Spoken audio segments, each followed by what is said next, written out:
because this month we're spending a bit of time looking at literature-based learning and the benefits of it and what we can learn from it.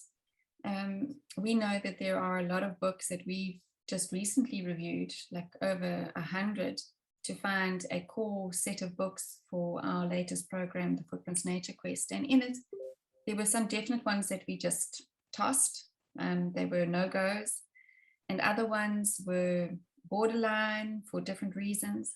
But we thought that maybe today we can share with the viewers about imperfect characters in books and why some of our programs and even other literature-based programs don't shy away from imperfect characters and the lessons that we can learn. Perhaps we can do that in a separate video, but why we include, and we should include in our children's reading, imperfect characters. So why don't you jump in there? We both got our ideas of where we want to go, but I think that you've got a good one. Yeah, I think the thing is that we look for characters who grow and characters who are realistic and characters who confront their own weaknesses or confront the problems that face them in relationships or situations. And the first one that came to mind was one we read about in an American program, and the book is about Johnny Tremaine. And he starts out being quite an arrogant young man. He's working as an apprentice in a silversmithy.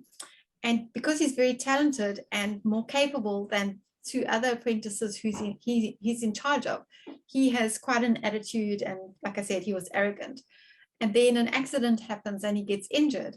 And it's a very humbling process for him that takes him on a different life path. But, you know, rather than having characters who are just so perfect that we read them with our kids and we all end up feeling like they're just so perfect that they're unrealistic. They make us feel not good enough. We want our kids to see that there are real people who've had real problems and real struggles, and that they had a way to overcome those issues. So I think that for me is always one of the factors to look at. And then of course you've always got to make sure that they're not so real that they're ugly and got undesirable character traits in that we don't want our children exposed to. So why don't you share the example that you mentioned about a book you recently read? That was actually such a disappointment because the book came highly recommended from people that I trust, and I went to read up on it, and everybody was just blowing the trumpet of this book. I was so excited about the storyline, and I thought that it would be something that we could include in our last 100-year program.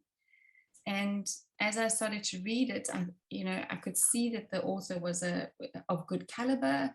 Vocabulary was great, the imagery was great, but then all of a sudden, all the smut started to come in. You know, the bad language and these the undermining of principles that should have been upheld, and our characters in the story being drawn up to those principles. So I got about halfway through and I thought, you know, despite how interesting the storyline is, I don't think that I need to subject myself to the smut in the book.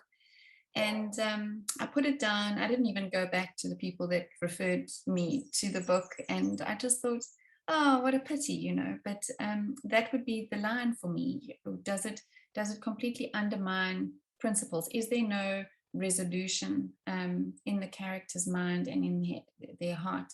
There were a few others that we read recently for Nature Quest that they were tough, difficult situations that the characters had to work through, you know, running away from a very, very strict, overbearing stepdad, but then facing his own difficulties and getting left behind on an expedition, and how he began to value relationship and the care and understood that those rules and those boundaries were for his safety because he had this impulse control issue. And then another one who was clashing with his father on a farm, always having to do this hard work and felt like a slave laborer. And he runs away, but he comes back, and in it, he starts to build his relationship again with his father. And I think we look for imperfect characters, but that go on their journey. Pilgrim, Pilgrim's Progress. He had to face all of his different situations so that he could grow. And in those kind of books, our children can get a real sense of what it is to struggle and suffer in life and how to overcome.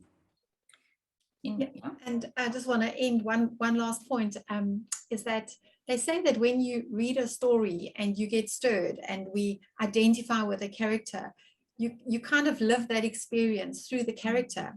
And living that experience is actually a kind of simulation learning. So we can learn from the mistakes that our character made, and we can also learn from the things that they did right. And that's what makes literature such a powerful tool for learning. And it's not only character, you're learning about other things in society and the world in general. But I think in particular, the things that we identify with, they really stay with us. And that's what makes them great for lifelong learning. Absolutely. Yeah, great. Well, that's it. Learning from imperfect characters.